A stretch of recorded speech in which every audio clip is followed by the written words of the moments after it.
In this video, I will be doing something different. This is something that I have seen on other channels, but for me, it's my first time.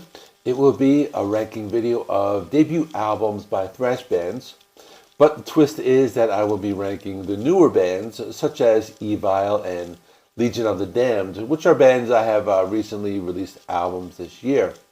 I have 10 albums to talk about. I will be ranking them from my least favorite to my favorite.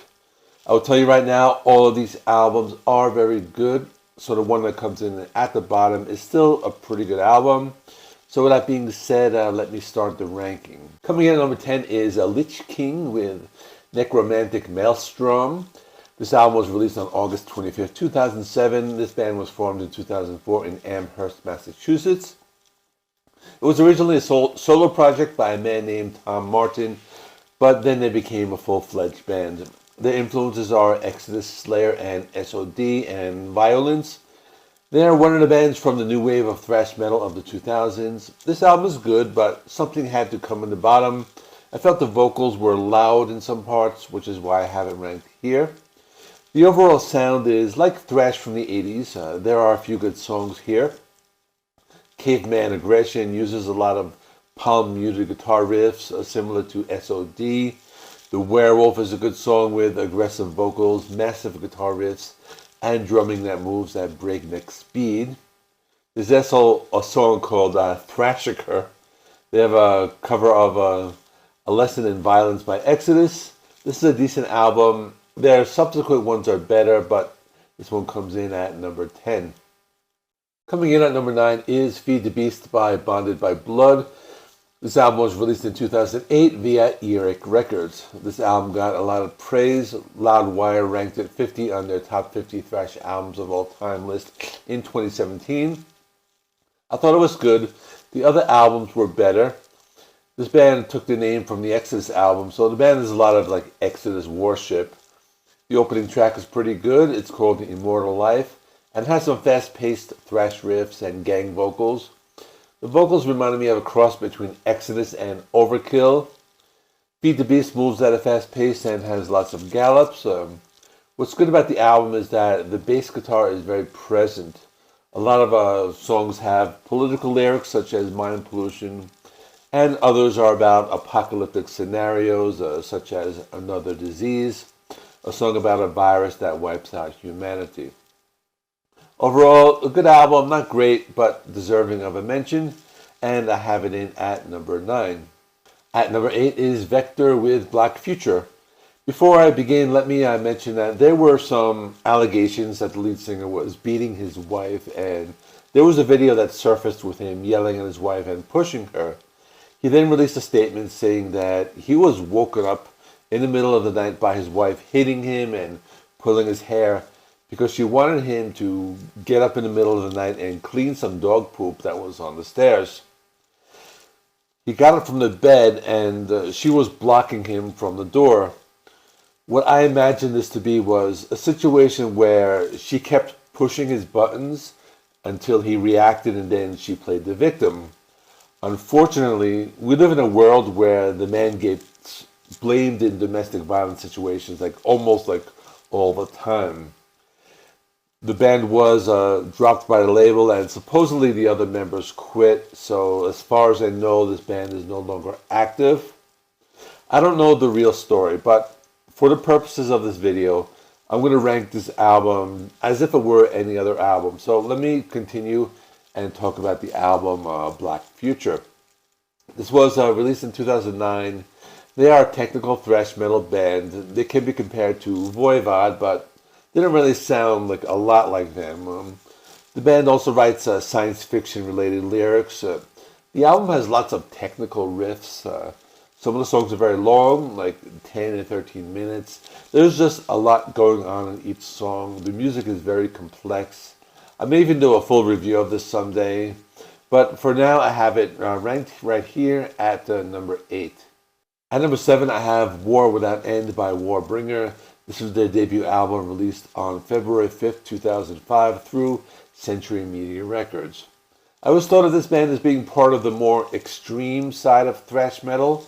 Most of the songs are about the horrors of war. Warbringer is one of those bands that emerged during the mid to late 2000s, attempting to revive thrash metal. They are unquestionably one of the better bands from this new wave, and their debut, War Without End, is very ferocious, aggressive, and heavy. The band is also unique. They set themselves apart from the rest of the genre. There are some good songs here. We have Total War. This opens with some blast beats and horrid screams. The song is about the nightmarish reality of war. The song can be monstrous and scary. The drum sound is frightful and fearful. The lead guitar is on point, and the guitar riffs come at you like wildfire. On this opening track, the heaviness is turned up to the max.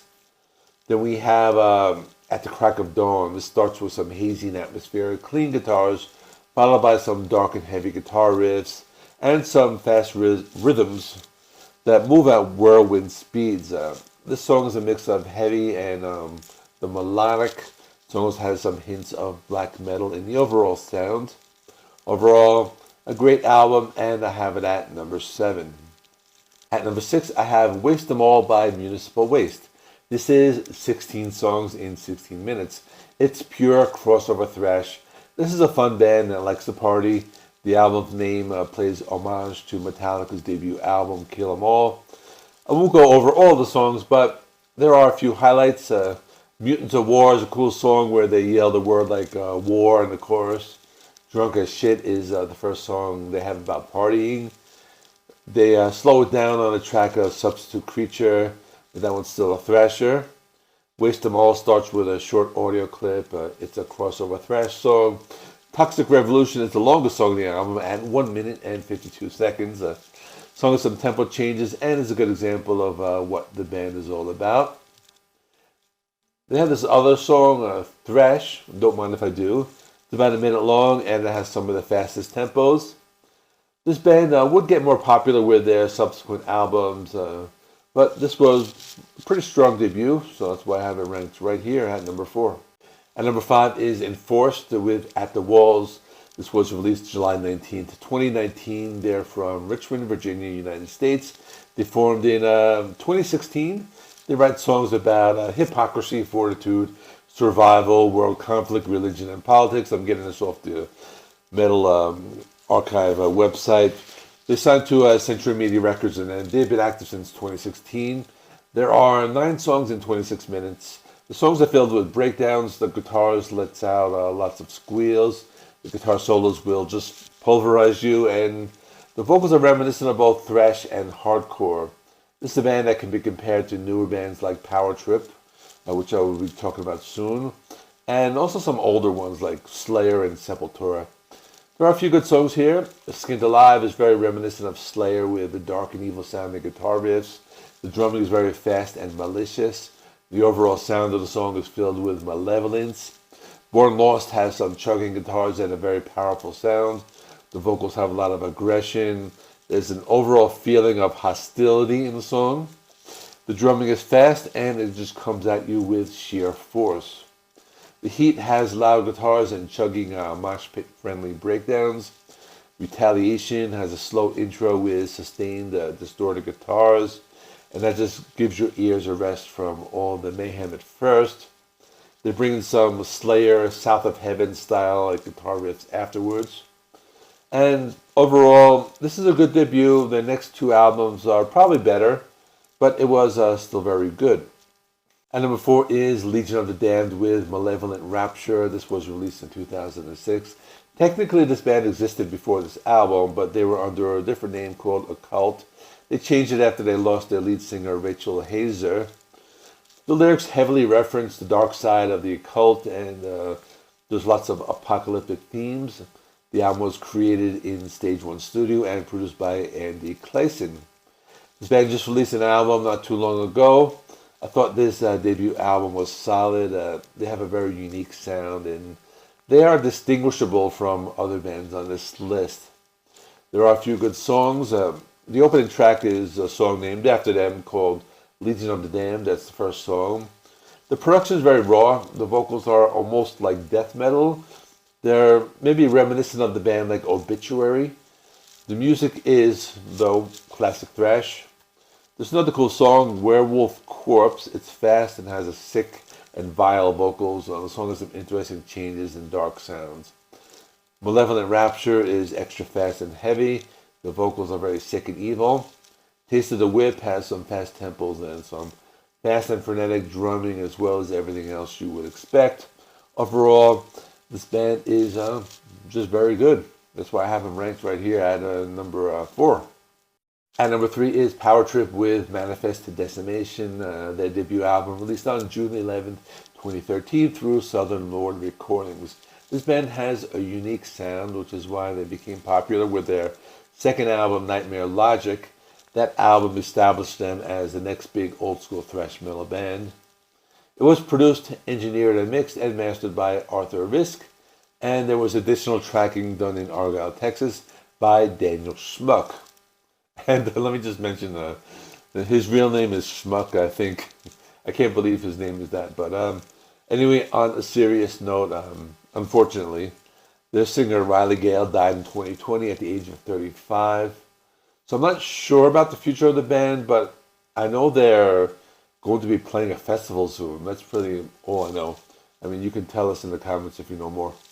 But this album is very good. Manifest Destination is the opening track. Has some slow building intro with some heavy feedback and dark atmospheres. But then takes on or takes off. Kind of is a very heavy thrasher. Heretic's Fork turns up the speed and aggression. Has some influence from early Slayer. Conditioned to Death is slow at first. And I like the intro with hints of industrial metal. Song then takes off with incredible speed. Song has some changing tempos as well. Crossbreaker was a little different. It had a bass guitar intro and a sound that reminded me of some early 80s thrash, but they still have their signature sound. And this song in particular has some slower rhythms and gang vocals. Overall, it's a great album. Nightmare Logic might be better, but this one is still really good, and I have it at number 3. At number 2 is Burn, the debut album by Havok. It was released in 2009 on Candlelight Records. They're from Denver, Colorado, formed in 2004. They've gone through many lineup changes. Each album has a different lineup. Singer-guitarist David Sanchez is the only remaining original member left in the band. The album opens with The Root of All Evil. This one has some traditional old-school thrash metal guitar riffs. The bass guitar can be heard throughout the song, which is always good. The vocals sound like other bands with, some heavy screams here and there. Another song is called Pain to Nowhere. This one has some interesting guitar riffs that sounded almost progressive. The song is slower moving at first. It has some gallops, loud vocals, gang vocals, and harmonized guitars. Morbid Symmetry has some traditional thrash riffs that move at a fast pace. There's a really cool bass guitar sound and some harmonized guitars. This song is about how fame and fortune comes with a price. Identity Theft is thrash metal that's not too fast. The vocals are dark and angry. There's an interlude with clean guitars and guitar harmonies. Category of the Dead has some fast-paced drumming and a darker sound. There's an interlude with the bass guitar, and there's another pretty good song called Melting the Mountain. This one sounds a lot like early Metallica with those gang vocals. Overall, it's a great album, and it comes in at number 2. It's not number 1. Number 1, you might have predicted it already. It's a band I've talked about just recently. They just put out an album. And number 1 is Evile with Enter the Grave.